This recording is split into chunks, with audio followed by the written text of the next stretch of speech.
우리의 생명이신 살아계신 하나님 아버지의 그 크고 놀라운 사랑, 변함없는 영원 무궁한 사랑을 아버지 감사합니다.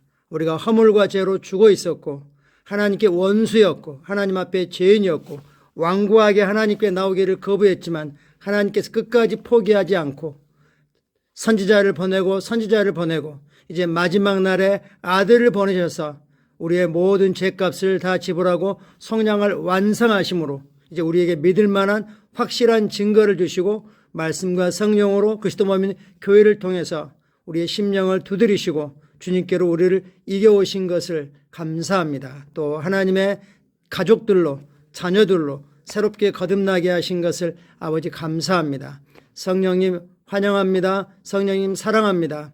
우리의 모든 영과 혼과 몸의 모든 조직 세포 하나하나까지 주의 영으로 주의 생명으로 충만하게 임재하시고 생명을 풀어놓고 계심을 감사합니다. 오늘도 말씀으로 우리를 붙드시고 축복하심을 감사합니다. 사랑합니다. 예수님 이름으로 기도합니다. 아멘.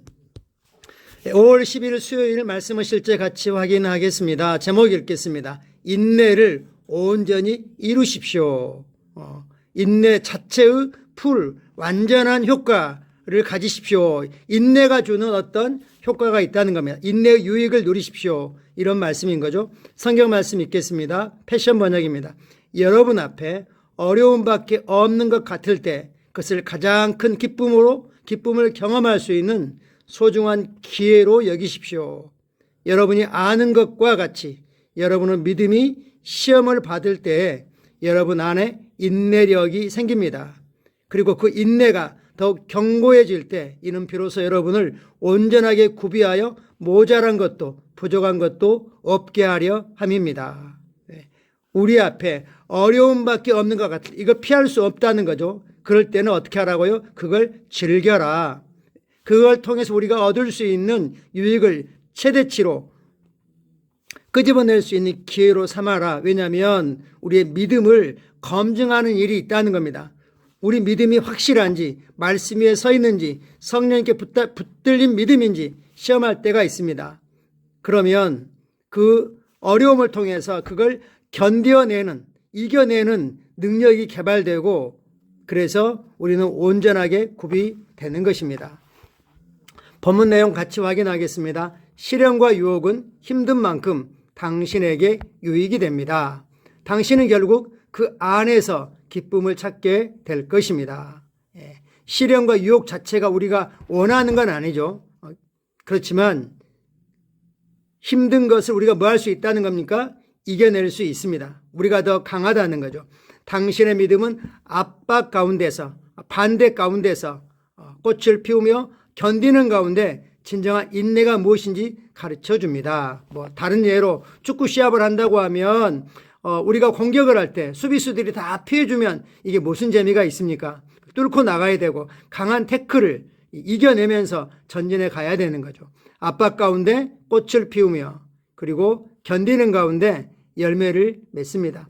때때로 우리는 하나님께서 즉시 변화를 일으켜 주시기를 원합니다.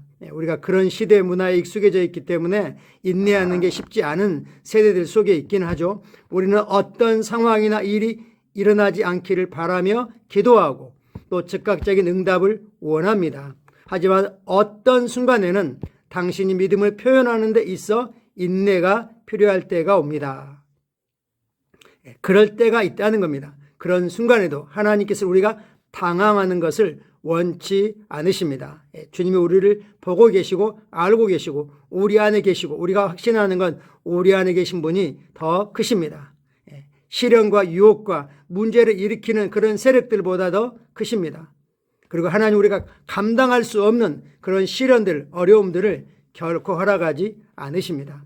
종종 일이 우리가 원하는 만큼 빨리 일어나지 않을 때는 하나님께서 우리 안에 인내를 발전시키기를 원하시기 때문입니다. 인내는 놀라운 축복입니다. 그러므로 당신의 믿음을 표현하며 인내를 나타내는 법을 배우십시오. 보이스 번역은 야고보서 1장 4절을 이렇게 번역합니다. 견딤으로부터 만들어진 진정한 인내는 여러분이 긴 여정을 완수하고 성숙함이라는 결승선을 통과할 수 있도록 준비시켜 줄 것입니다. 인내가 없이는 결승을 통과할 수 없다고, 믿음의 여정을 완수할 수 없다고 말씀하고 있는 거죠. 인내를 표현하고 믿음을 표현하고 인내를 나타내는 법을 배워라. 믿음을 끝까지 고수하고 승리하라라고 도전하십니다. 그렇습니다. 도전의 시기와 불편한 환경들이 있을 것입니다. 그러나 말씀은 이 모든 것을 기쁨으로 여기라고 격려합니다. 그러한 믿음의 도전들이 우리 안에서 인내를 만들기 때문입니다. 그러면서 4절은 우리가 인내를 온전히 이룰 때 어떤 결과를 만들어내는지 알려줍니다. 따라서 계속 회피하거나 동요하지 마십시오. 그러면 하나님의 계획을 놓칠 수도 있습니다. 시련들을 피하지 말라는 겁니다. 어려움이 있을 때 흔들리지 말라고 우리를 격려하고 있습니다. 믿음의 도전들이, 믿음의 역경들이, 어려움들이 인내를, 그걸 이겨낼 수 있는 힘을 만들어냅니다. 단적인 인물로는 구약의 요셉을 들 수 있겠죠. 어릴 때부터 역경의 연속이었죠. 이번에는 확대 번역본으로 오늘의 본문 구절을 읽어봅시다. 오직 견딤과 신실함과 인내를 완전히 꼼꼼하게 이루라. 그것은 너희가 완전하고 완벽하게 개발되어 아무것도 부족함이 없게 흠없는 자가 되게 하려 함이라.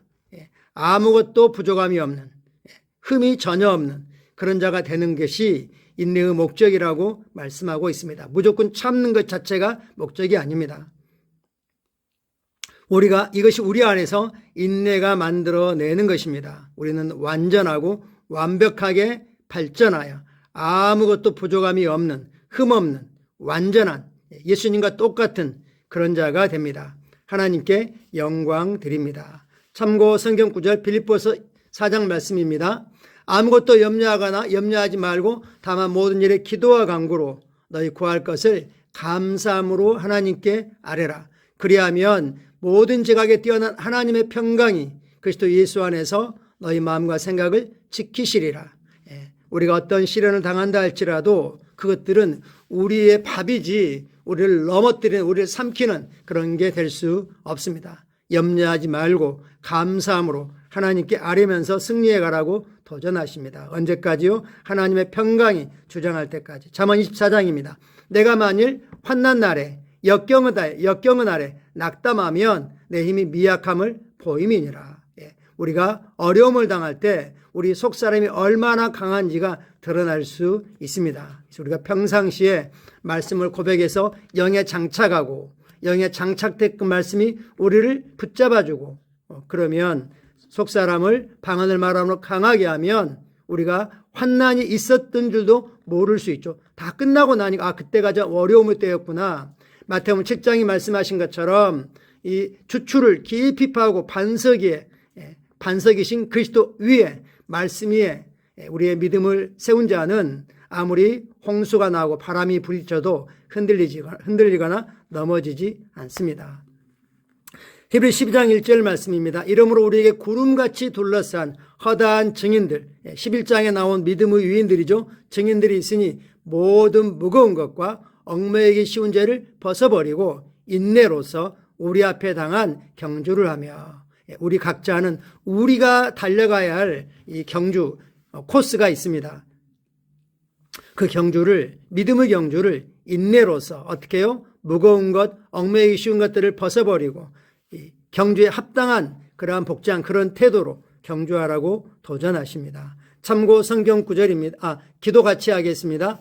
사랑하는 아버지, 나의 믿음이 상황을 이기게 하시니 감사합니다. 나는 아픔, 질병, 두려움, 공포를 초월하여 승리하는 태도로 살아갑니다. 나는 내 삶과 상황을 다스리고 주도하는 위치에 있습니다. 나는 강하며 담대하고 용감하며 평안의 유리한 위치에서 기능합니다. 예수 이름으로 기도합니다. 아멘. 우리 삶에 어떤 문제가 부딪힌다 할지라도 우리가 문제보다 더 크고 강하도록 우리 속사람을 개발하고 또 믿음을 계속해서 강하게 하면 되겠습니다. 오늘도 주님께서 우리에게 약속하신 것들이 이루어질 때까지 베드로를 통해서 말씀하신 것처럼 믿음과 오래 참음으로 말미암아 약속을 우리는 유업으로 받았습니다. 유업을 우리가 누리는 하루입니다. 감사합니다. 사랑하고 축복합니다.